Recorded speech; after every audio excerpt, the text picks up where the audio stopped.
Salut, c'est Matt, bienvenue dans cette nouvelle vidéo. Aujourd'hui, on va voir ensemble 5 bouquins pour réussir ta vie, changer de vie.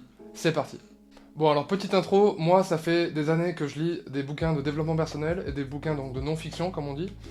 Donc ça peut être des histoires vraies, des biographies d'entrepreneurs, etc. La galaxie des livres de développement personnel est très large et donc il y en a qui sont très intéressants, d'autres beaucoup moins. Et donc, je me suis dit que j'allais te faire un petit best-of des 5 meilleurs livres que j'ai lus qui te donnent des conseils pour t'aider à améliorer ta vie, à réussir ta vie ou à changer de vie si t'as vraiment une vie qui ne te convient pas. Donc c'est parti. On commence avec The One Thing. The One Thing, je l'ai lu il y a 2 mois et c'est un bouquin qui m'a beaucoup inspiré. En fait, The One Thing, je trouve que c'est quelque chose de très simple et très facile à lire, donc je peux te le conseiller pour ça. Je dirais que c'est un récapitulatif de principes fondamentaux, donc ça donne plein d'astuces pour réussir à y voir clair dans tes objectifs de vie, dans ce que tu veux faire. En gros, la philosophie de ce bouquin, tu dois trouver ce que t'aimes, ta passion, et t'y consacrer à 200%. Il y a une phrase qui m'a marqué dans le livre, c'est que l'auteur critique cette expression de ne pas mettre tous ses œufs dans le même panier, et dit que tu dois trouver ce que t'aimes, trouver ce qui te passionne et mettre tous tes œufs dans le même panier, mettre toute ton énergie dans ce projet pour que ça marche et tu seras heureux. Donc c'est la philosophie de ce livre. Moi ça m'a beaucoup inspiré, c'est plein de principes très intéressants. Deuxième bouquin sur cette liste, Atomic Habits. Bon, Atomic Habits, j'ai déjà fait une vidéo dédiée à Atomic Habits, c'est un bouquin que j'adore. C'est un bouquin qui est assez long à lire mais qui est divisé en plein de petits chapitres, donc ça se lit plutôt bien. Voilà, tu lis un chapitre par jour et ça va plutôt bien. C'est écrit par James Clear et en fait c'est une sorte de bible, je dirais, pour les gens qui veulent améliorer leur vie à coup de petits pas journaliers. Donc en gros, toute la philosophie du livre, ça va être comme quoi ce qui va te permettre d'évoluer dans la bonne direction ou dans la mauvaise direction avec le temps, ça va être ta vie de tous les jours, tes petites habitudes. Est-ce que c'est des bonnes habitudes? Est-ce que c'est des mauvaises habitudes? Au fur et à mesure du temps, c'est ce qui va définir ta vie et te permettre d'atteindre tes objectifs ou pas. Et le bouquin est rempli de conseils et de principes pour t'aider à mettre en place des bonnes habitudes dans ta vie et à te débarrasser des mauvaises. Donc c'est quelque chose que je peux conseiller vraiment à tout le monde et que je mets en pratique dans ma vie de tous les jours. Troisième bouquin sur la liste, Ikigai. Je l'ai pas entre les mains parce que je l'ai prêté à un pote et il me l'a jamais rendu. Mais c'est pas grave, Ikigai, c'est un livre japonais du coup qui est hyper intéressant en fait, qui est un petit peu plus philosophique. Ça reprend un petit peu la logique de The One Thing, le premier de la liste.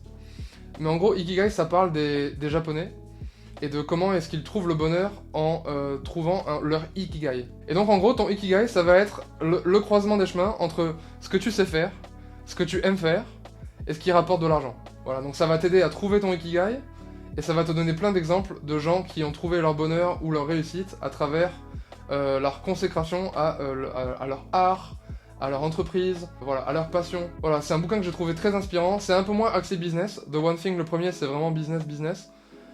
Ikigai, c'est plus un bouquin un petit peu philosophique, et j'ai beaucoup aimé ce livre, donc je peux te le recommander. Quatrième livre sur cette liste, Shoe Dog, par Phil Knight. Donc Phil Knight, au cas où je ne le sache pas, c'est le fondateur de la marque Nike. Et il a écrit ce roman autobiographique, Shoe Dog. En français, c'est traduit par L'Art de la Victoire. J'ai vraiment adoré ce bouquin. Donc c'est une histoire vraie, évidemment, l'histoire de Phil Knight qui a créé Nike. En fait, il a commencé quand il était jeune en étant athlète, avec des chaussures toutes pourries.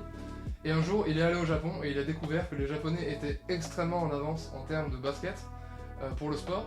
Et donc, il a décidé d'en importer et c'est comme ça qu'il a commencé par créer sa marque, Nike. Le bouquin n'est pas vraiment ancré business, c'est plutôt un peu comme un road trip parce que, en gros, Phil Knight, juste avant de créer Nike, il a fait un énorme tour du monde pour aller voir toutes les choses qu'il rêvait de voir, les 7 merveilles du monde entre autres. On le suit à travers son voyage autour du monde, on le suit à travers ses voyages au Japon, à travers sa vie de famille, et donc c'est vraiment passionnant de voir comment ce mec a réussi à créer l'empire Nike. Donc je te le recommande. Et enfin, dernier bouquin sur cette liste, La semaine de 4 heures, de Timothy Ferriss. Donc c'est un bouquin que j'ai lu il y a 10 ans quand j'étais à l'université et qui m'a énormément inspiré. Donc c'est un titre un petit peu provocateur parce que le concept du bouquin c'est de dire qu'en gros, il est passé d'une semaine de 40 heures à une semaine de 4 heures de travail. Donc ce bouquin, il raconte l'histoire de Timothy Ferriss qui est passé d'un travail de bureau classique de 40 heures par semaine à la création de son entreprise qui lui rapportait énormément d'argent et qu'il réussissait à gérer en travaillant seulement 4 heures par semaine. Donc le but, c'est pas forcément de travailler 4 heures par semaine, bien sûr, mais par contre, dans ce livre, il y a énormément de conseils et de principes très très intéressants que tu peux appliquer dans ta vie tous les jours, même en tant qu'employé dans ton travail. Et c'est vraiment super intéressant. Il t'explique comment, en tant qu'employé, tu peux négocier avec ton patron pour pouvoir aménager ton travail et te construire une vie qui correspond plus à ce que tu veux. Si tu cherches un bouquin pour te lancer dans ton business ou avoir des idées pour améliorer ta vie, c'est vraiment un bouquin que je peux conseiller. Et c'est un bouquin voilà, qui est vraiment très pratique avec des exercices, plein de ressources, de liens, de dessins, de schémas, de citations. C'est vraiment un bouquin qui est très très riche et que je peux vraiment te conseiller. Voilà, à l'arrière, il y a marqué en gros « Warning, ne lis pas ce livre à moins que tu aies envie de changer de vie ». Voilà, c'est un bouquin un petit peu à l'américaine, c'est un petit peu too much parfois, mais moi j'en ai retiré plein de conseils très très intéressants et surtout ça m'a motivé à la fin de mes études à suivre ma passion et à travailler dans ce que j'aime.